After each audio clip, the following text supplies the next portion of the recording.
I was a child when I was introduced to the idea of God, God the incorporeal being, God the bodiless one. And of course, at that age, I was not aware of any other studies or information about who God was or who God was not, what God did or what God did not do. But one thing that was appealing to me was this idea that God the incorporeal is a benevolent being, is one who is the remover of sorrow and the bestower of happiness,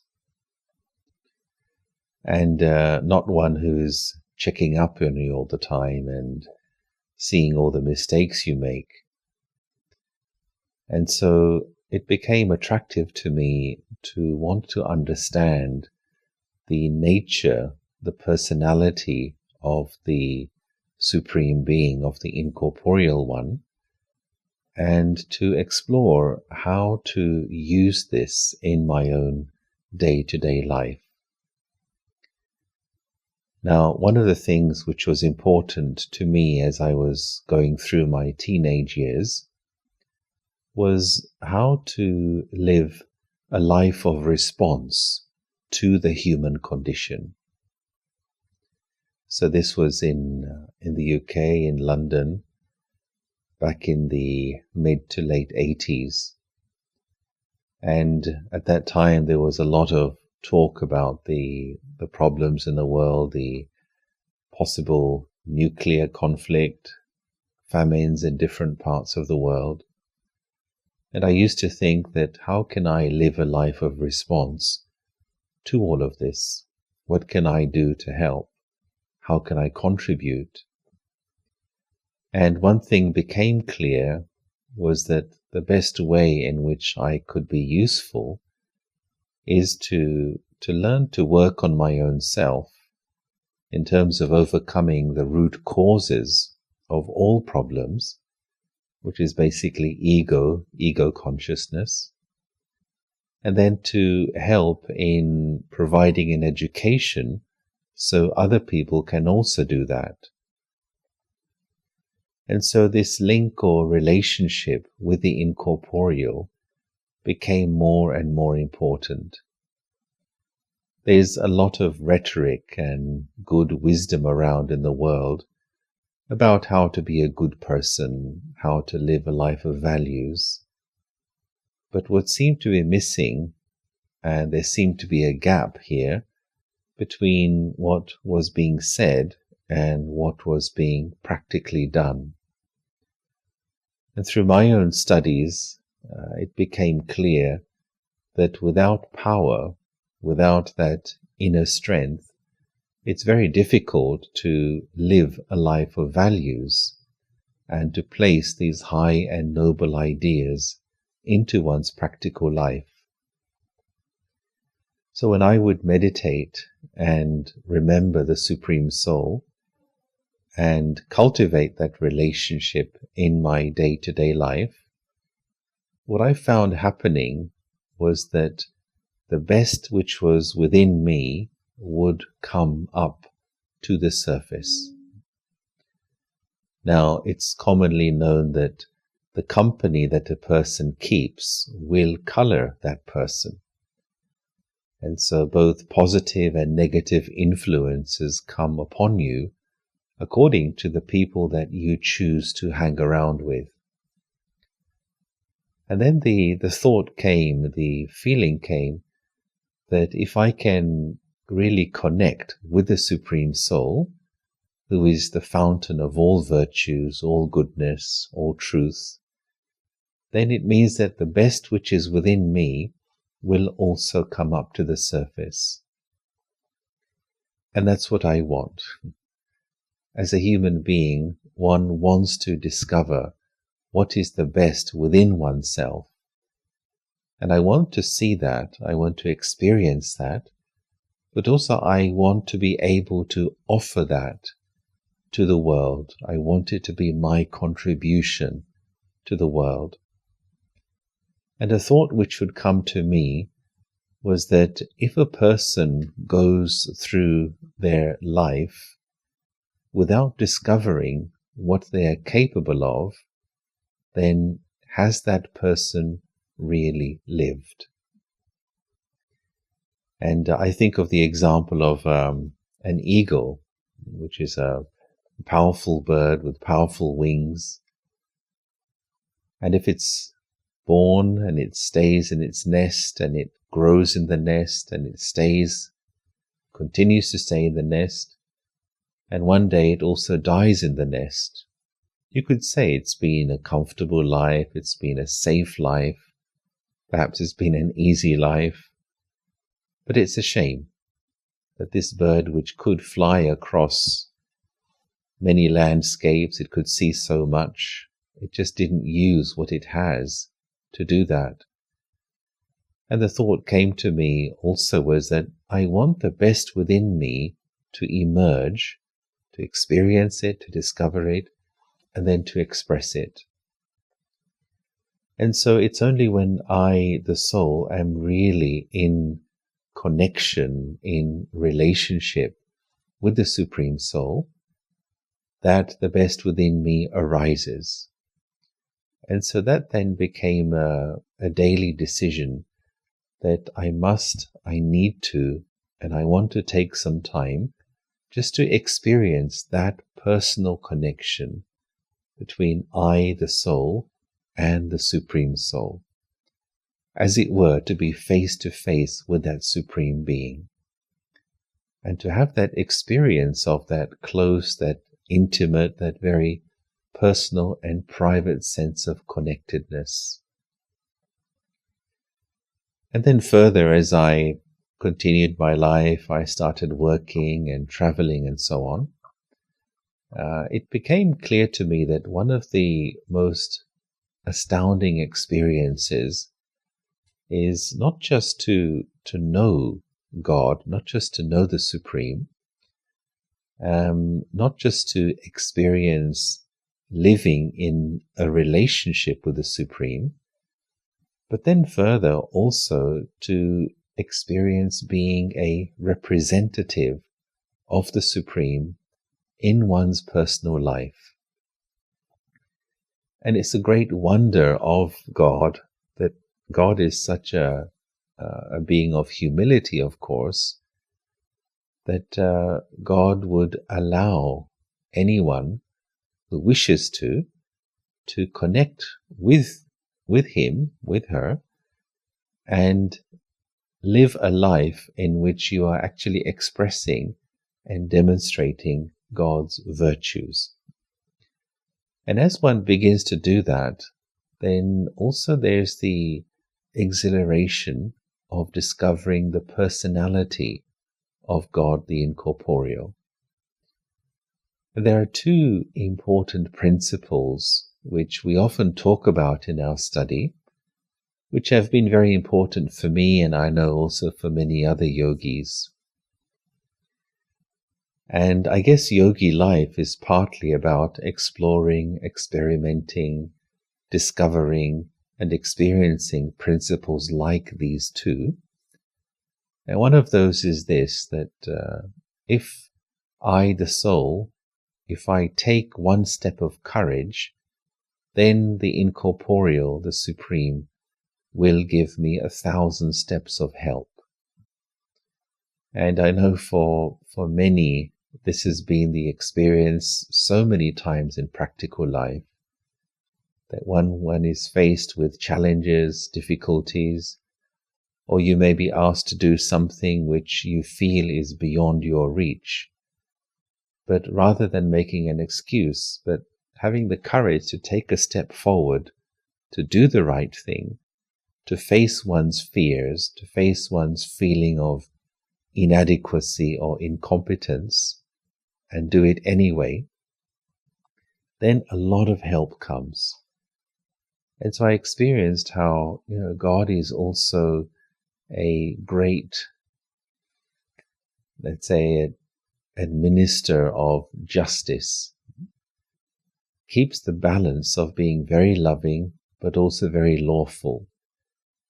And in this regard, I would say God is, of course, a great parent, has tremendous parenting skills, because within the relationship with God, I learn to grow.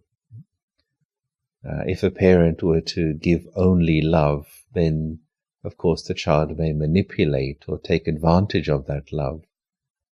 But where there is the balance of being loving and also being lawful, in other words, giving discipline, then the child grows up in a balanced way, grows up healthy.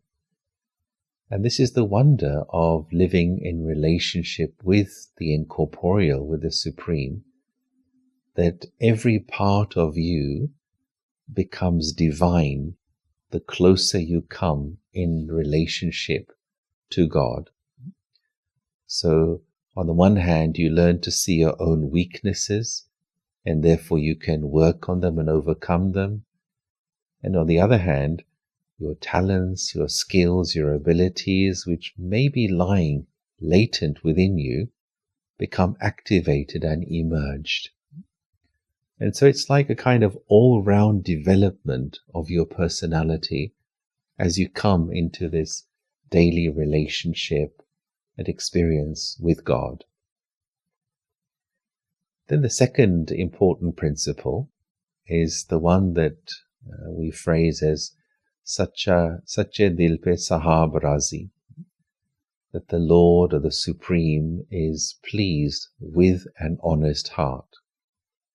And this really gives us a tremendous insight into, what can we say, the personality or the psychology of God.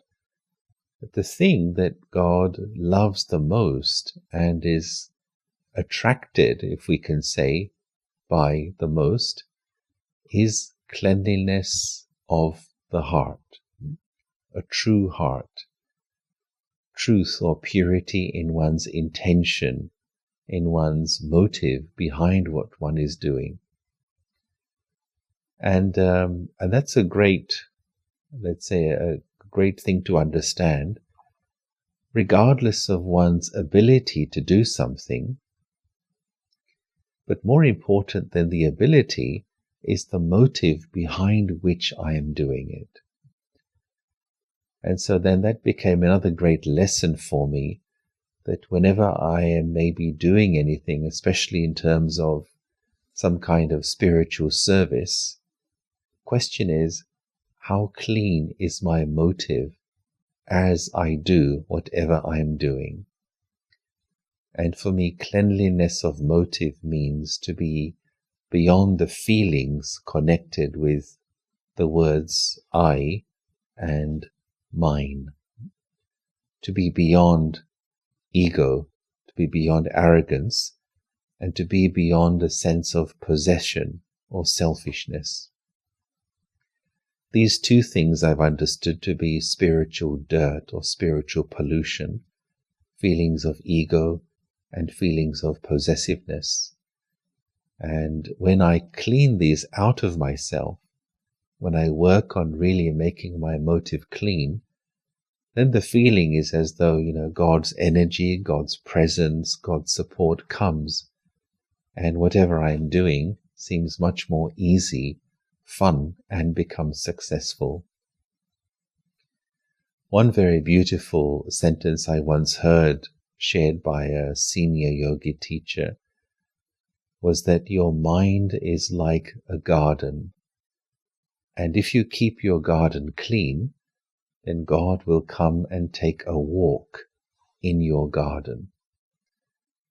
And that was tremendous. It was very beautiful and poetic, but not just poetic, it's actually true. So if I can pay attention to keeping the mind clean, which means forgetting the useless things of the past, forgetting my own mistakes, forgetting the mistakes of others, learning lessons, taking the lessons with me, but not holding on to useless memories, then this qualifies or prepares the mind and becomes a place worthy enough for God to take a walk in the garden of my mind. And then furthermore, just a few important relationships.